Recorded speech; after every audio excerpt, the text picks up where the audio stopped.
Hello everyone, welcome to this session. I'm Sanyukta Saxena and taking our journey forward with Zentangle and a little bit of calligraphy. This is another alphabet that we wrote yesterday along with the alphabet N. Yeah.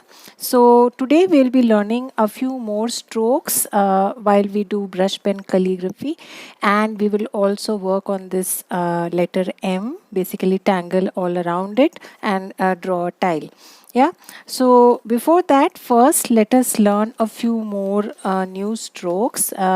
Again, I have this ruled paper. Basically, it's a plain scrapbook on which I have drawn some lines about 2 centimeters in width, just for the sake of reference. So the next that we are going to learn is a combination of this underturn and overturn, which is a compound curve. Yeah. So what we do in a compound curve is to add both of them together, right? So that's a compound curve. So what we are doing is a slight upstroke, then a heavy downstroke, and again an upstroke, a light-handed upstroke, right? You must have noted by now that when I'm using, when I'm drawing the upstroke, I'm just using the tip of my brush pen. When I'm coming down, I'm using the complete base of the brush pen. Yeah. So that's a compound curve, and it's a good idea to practice it because we use it in many of the alphabets that we are going to be writing. Yeah. So you can also go on and on. If you want to really practice, then probably just add extra something like this. Right? So for practice sake, this is also a good exercise. The next stroke that we are going to be learning today is the oval, right? So you can draw it clockwise, you can draw it anti-clockwise, and you can draw it in two different ways. Yeah. So let's get started. So while drawing an oval, the first way is to draw it anti-clockwise. Yeah. So if this is your paper, so hold your brush at an angle, and then with a slight upstroke, a light upstroke, come down heavy, and then again go back and complete the upstroke. So start like this, come down heavy, and then again go up and complete the upstroke. So this requires a little bit of practice. Oval is not easy because you need to merge these strokes seamlessly, right? So it requires a little bit of practice, but make sure you hold your brush pen at an angle. It will be easier for you to do it. Unless if you hold it like this, it will be a little difficult to merge these strokes, and it gets little easier when you are holding your brush at an angle, right? So this oval, we are drawing it anti-clockwise, right? So a thin upstroke, a thick downstroke, and again coming up and joining it here, right? So the other one is the clockwise, which we generally use in letters like B or letters like R, letters like P. Yeah, in that there's no difference, just that you have to start with a slight upstroke like this and then come down heavy and then complete this upstroke. It's just that it's the reverse of the previous one, like this. Yeah. Start light, come down heavy, again complete it. Start light, come down heavy, again complete it. Start light, come down heavy, again complete it. Yeah, that's the oval that you draw clockwise, and we use these ovals in many of our alphabets. They are a part of many of the alphabets. Yeah, there's also one way of drawing another oval, which is actually an alphabet O that we draw in this fashion, where we draw a thick downstroke and then complete it with a lighter stroke like this. Yeah, thick downstroke starting halfway through and then completing it like this. It's also an oval, basically the letter O, but it's a little different. That's why I thought I'll show it to you here. Yeah, so I started from in between. I started with a thick downstroke, I went up and then just completed it like this. Yeah, so it's a good idea to practice these strokes, because many of our letters, for example, if you want to write the letter A, then you will just add an oval and then a thick downstroke and then an exit stroke. Yeah, so that's the letter A. If you want to write the letter P, you want to write the letter B, B will have an upward loop. I'll just show you. So this we have not learned right now, but then it will have a kind of an oval like this. Yeah, so this is again an oval drawn in the clockwise direction. We will learn the loops in the next session, but till then I would require you to practice these ovals both in clockwise and anti-clockwise directions. Yeah. So let's complete our yesterday's M. So I'm going to tangle all around it. So let's get started. So let's use some more tangles today. So I'm going to be using a tangle called Perk here, right? So Perk starts, this is actually just half of that Perk. I have drawn these bands dividing that petal shape, and then just draw the orbs inside it.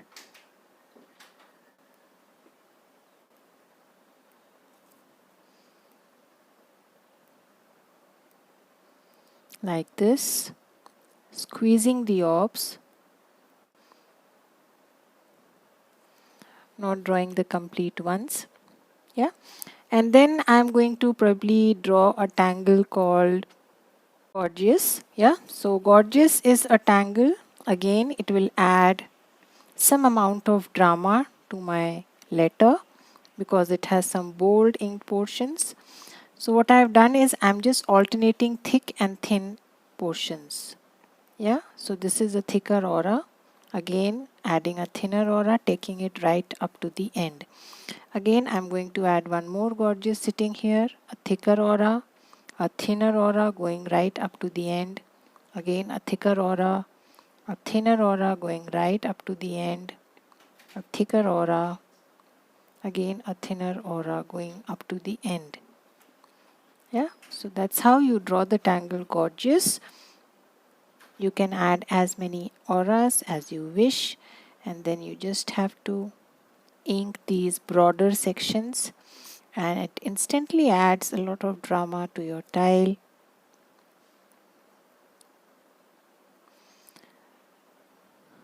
So I have done videos on all these tangles. I think they are quite old. They may not be very perfect, means the video quality may not be too good because that time I was not very tech savvy. I am still not very tech savvy, but yes, if you want to learn the tangle, I think you can. It will be helpful if you watch those videos. Yeah. So just in case you are new to the tangles, then you might want to have a look.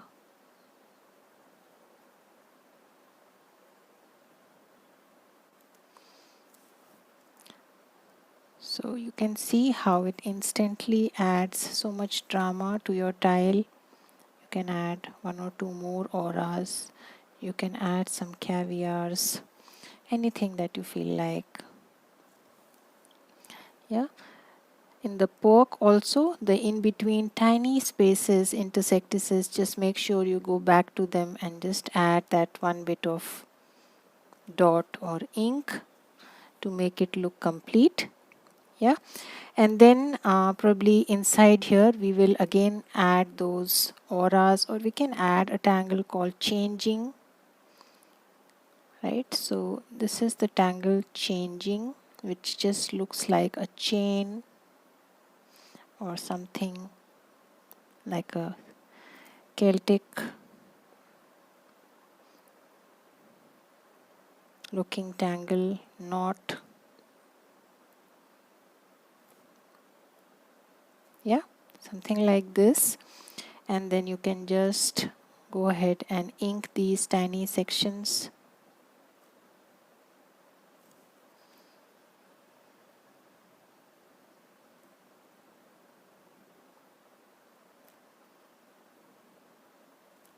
like this. And still you have some small little places, just feel free and add some tipples there.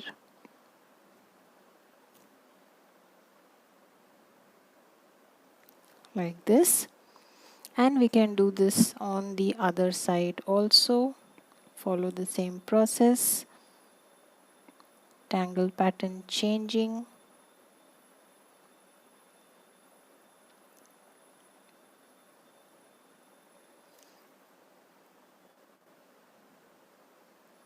Take your time.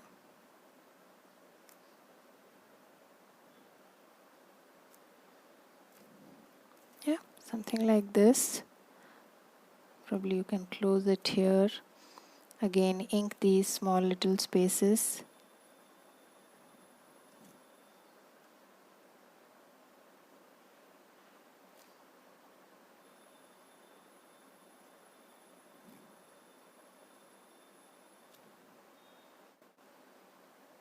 Yeah, and again, if you see those tiny intersections, you can comfortably squeeze in some orbs there, like this. Yeah, and now the rest of the spaces, I'm just going to add a very flowy tangle called meringue, which is just nothing but these nice flowing auras. Preferably the aura starting from one point and then just merging ahead, something like this. Small tiny spaces, just add some caviars or any other tangle that you feel like, that's fine. Caviar stipples, they come pretty handy when it comes to filling up spaces.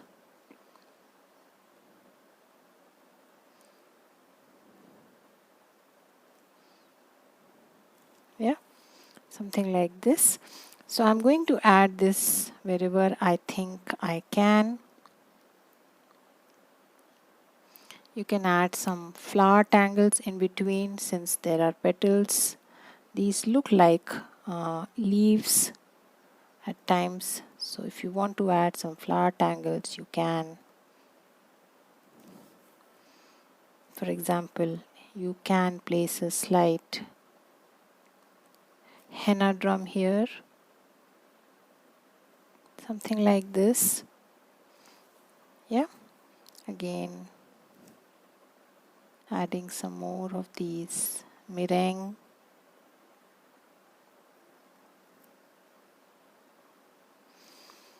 So meringue is not a Zentangle original, but it's a beautiful pattern to draw, and it's completely aura based. So it's very easy to learn and draw. You just have to keep auraing. Just make sure when you are auraing, the lines preferably start from one point and then they also merge at one point, but kind of extended end. Yeah, like that. Again.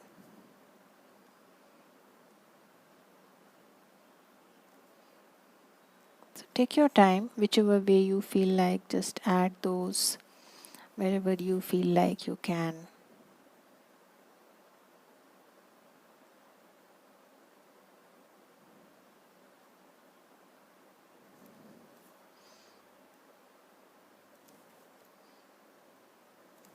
Yeah, small tipples here and there, always a good idea. And probably one last one here.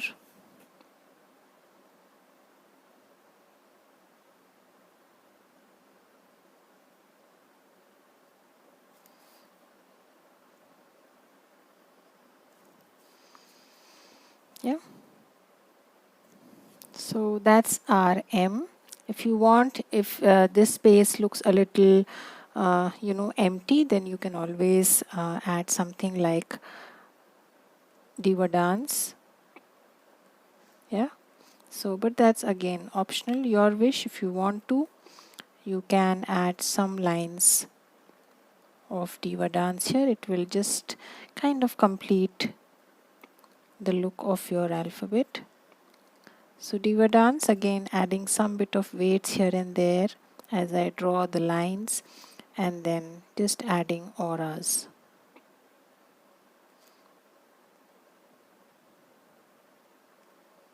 Like this. Yeah. So wherever you think, you can add some bit of weight, some extra ink there, some humps, and then again repeat the aura. Make sure you draw it close enough. Something like this. Yeah.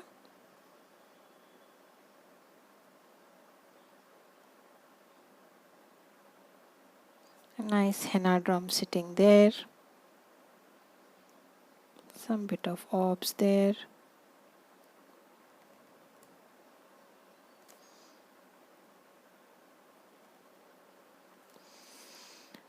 Right? So that's our M, and if you want, again you can just make some of the meringue flying off here and there, just as we did in our previous session.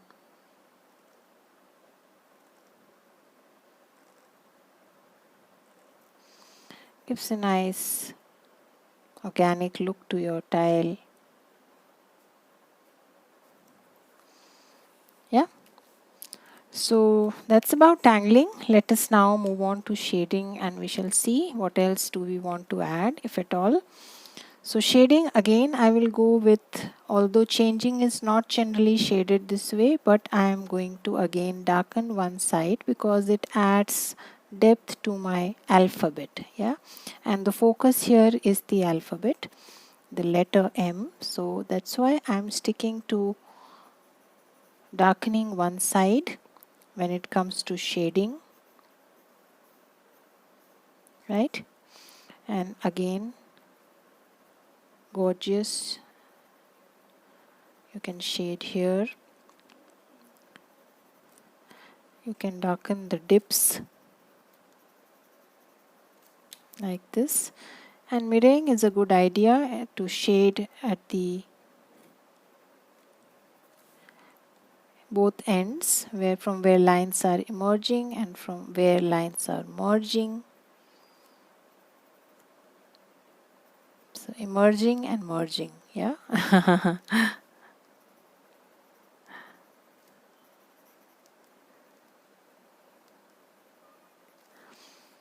Yeah, so let us first blend this much. So keep it to the edges only, you don't want the entire thing grey. So I'm just blurring the graphite but making sure that this part is white. We can also highlight it with our white chalk if you wish.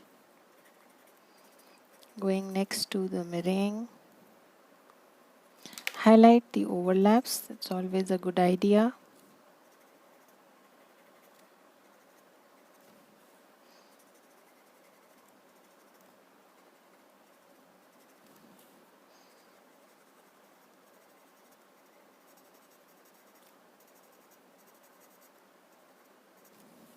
Yeah.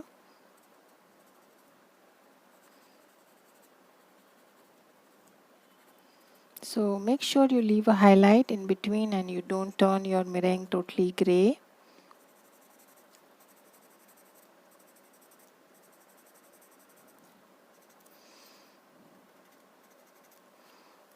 And finally the gorgeous. Make sure the ink has dried up, else you may damage your tile.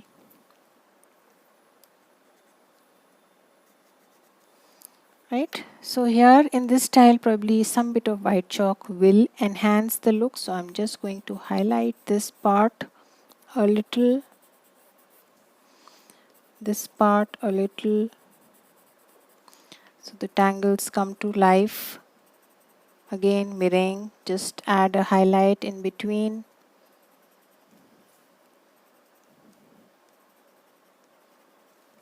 With your white chalk, just redoing the white space, a little more highlight the upper part of your gorgeous, right, and then some bit on these waves. If you have a different blending stub, then just use that. Soften the chalk.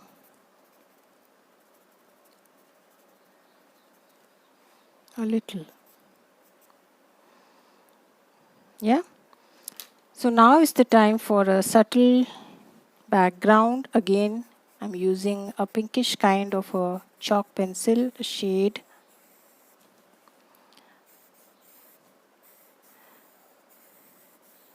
You can use any shade you feel like.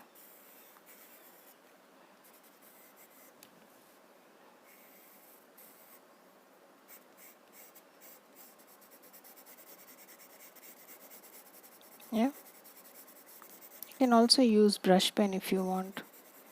Entirely up to you. So just blur it.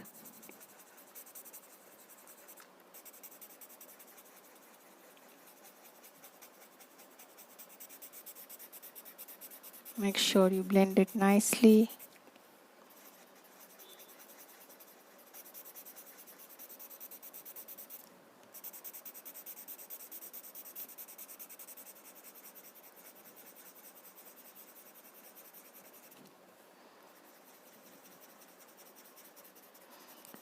Adds a nice subtle background. Your tile is no longer white. But again, it's optional. If you want to keep it white, you can totally do away with this step. Or you can use your watercolor base. You can use brush pens.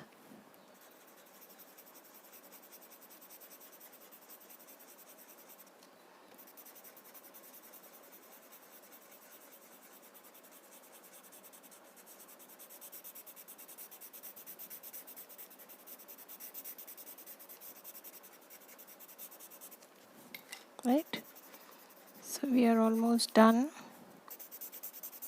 Make sure the chalk is not patchy and it has blended well with your tile, with your paper.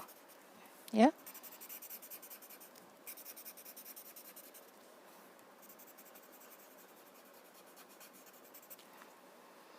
That's about it. That's our M. Yes. You want, you can add something more, some kind of beads flying around. Always looks nice. Some bit of embellishments here and there. Right? So let us close our tile here. I'm going to put in my chalk.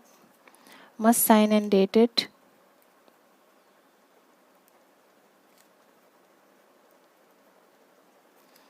And today is 5th. Right? I shall see you again in the next session. Till then, have a good time and practice the new strokes. Bye-bye.